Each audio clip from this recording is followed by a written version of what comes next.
ಹೇಳಿ ಶ್ರೀನಿವಾಸಾಚಾರ್ಯರೇ. ಅದು ಹರಿನಾಥಾಚಾರ್ಯರು ಅಂತ ಬಂದಿದ್ದಾರೆ. ತಮ್ಮನ್ನು ಭೇಟಿಯಾಗಬೇಕು ಅಂತ ಹೊರಗಡೆ ಕಾಯ್ತಿದ್ದಾರೆ. ಹೌದೇ? ಒಳಗೆ ಕರೆದುಕೊಂಡು ಬನ್ನಿ. ಸರಿ ಗುರುಗಳೇ.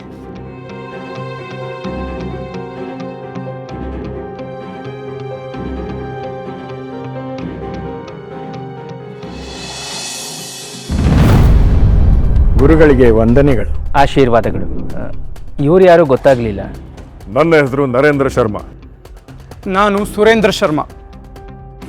ನಾವಿಬ್ಬರು ನಾಡಿನ ಉದ್ದಗಲಕ್ಕೂ ಸಂಚಾರ ಮಾಡುತ್ತಾ ಪಂಡಿತೋತ್ತಮರನ್ನು ಭೇಟಿ ಮಾಡುತ್ತಾ ಅವರು ಒಪ್ಪಿದರೆ ಕಲೆ, ಸಂಸ್ಕೃತಿ, ಸಾಹಿತ್ಯ, ರಾಜಕೀಯ, ಆಧ್ಯಾತ್ಮದ ಬಗ್ಗೆ ಸಂವಾದ ನಡೆಸುತ್ತಾ ಸಾಗುತ್ತಿದ್ದೇವೆ.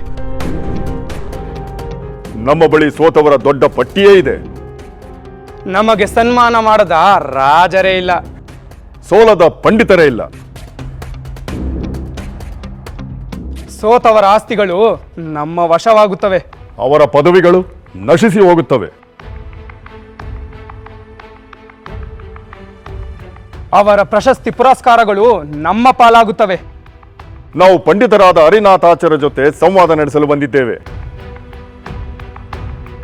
ಗುರುಗಳೇ, ತಮ್ಮ ಸಲಹೆಯಂತೆ ನಾನು ಈಗ ತಾನೇ ಸಾಂಸಾರಿಕ ಸುಖದ ಆನಂದ ಕ್ಷಣಗಳನ್ನು ಅನುಭವಿಸುತ್ತಿದ್ದೇನೆ. ಇವರೊಂದಿಗೆ ವಾದ ಮಾಡುವ ಮನಸ್ಸಿಲ್ಲ. ಹಾಗಾಗಿ ಇವರನ್ನು ತಮ್ಮ ಬಳಿಯೇ ಕರೆದುಕೊಂಡು ಬಂದೆ. ಸಂತೋಷ ಆಚಾರ್ಯರೇ, ಬಹಳ ಒಳ್ಳೆ ಕೆಲಸವನ್ನೇ ಮಾಡಿದ್ದೀರಾ.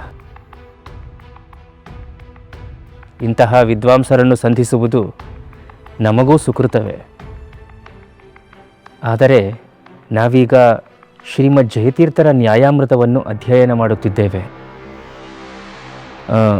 ಜೊತೆಗೆ ಇದು ವಾದ ಮಾಡುವ ಸಮಯವೂ ಅಲ್ಲ.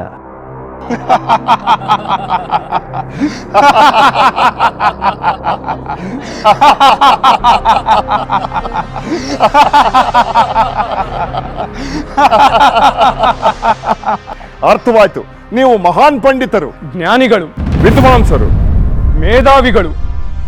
ನಿಮ್ಮ ಬಳಿ ವಾದ ಮಾಡಿದವರೆಲ್ಲರೂ ಸೋತು ಶರಣಾಗಿದ್ದಾರೆ ಅಂತ ಕೇಳಿದ್ದೇವೆ. ಆದ್ದರಿಂದಲೇ ಸಮಬಲರೊಂದಿಗೆ ಹೋರಾಡೋಣ ಎಂದು ಬಂದಿದ್ದೇವೆ. ಆದ್ರೆ ನೀವು ನಮ್ಮನ್ನ ನೋಡಿ ಹೆದರಿದಂತೆ ಕಾಣಿಸುತ್ತಿದೆ.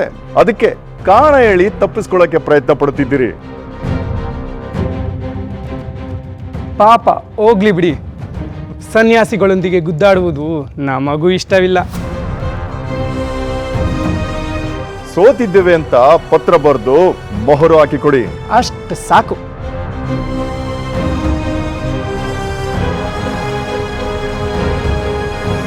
ಸಾಕು ಮಾಡಿ ನಿಮ್ಮ ಪ್ರಲಾಪವನ್ನು.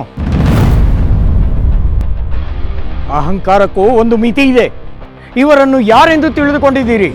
ಇರಲಿ ಬಿಡಿ ಆಚಾರ್ಯರೇ, ಅವರು ಜ್ಞಾನಿಗಳು, ಸರಿಯಾಗೇ ಹೇಳುತ್ತಿದ್ದಾರೆ.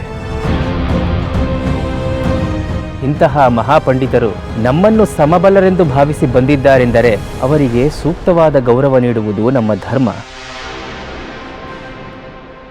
ನಾವು ಸಿದ್ಧರಿದ್ದೇವೆ. ಆದರೆ ಇದು ವಾದ ಮಾಡುವ ಸಮಯವಲ್ಲ. ಸೂಕ್ತ ಸಮಯವನ್ನು ತಿಳಿಸುತ್ತೇವೆ. ಅಲ್ಲಿಯವರೆಗೂ ತಾವು ಶ್ರೀಮಠದಲ್ಲಿಯೇ ಉಳಿಯಬಹುದು. ಭಲೆ ಗುರುಗಳೇ, ನಿಮ್ಮ ವಿನಯವನ್ನು ನಾವು ಮೆಚ್ಚುತ್ತೇವೆ.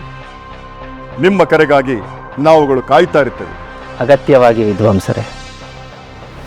ಶ್ರೀನಿವಾಸಾಚಾರ್ಯರೇ, ಗುರುಗಳೇ. ಈ ಸದ್ವಿದ್ವಾಂಸರಿಗೆ ಸೂಕ್ತ ವ್ಯವಸ್ಥೆ ಮಾಡಿ. ಸರಿ ಗುರುಗಳೇ. ಬನ್ನಿ ಪಂಡಿತರೇ.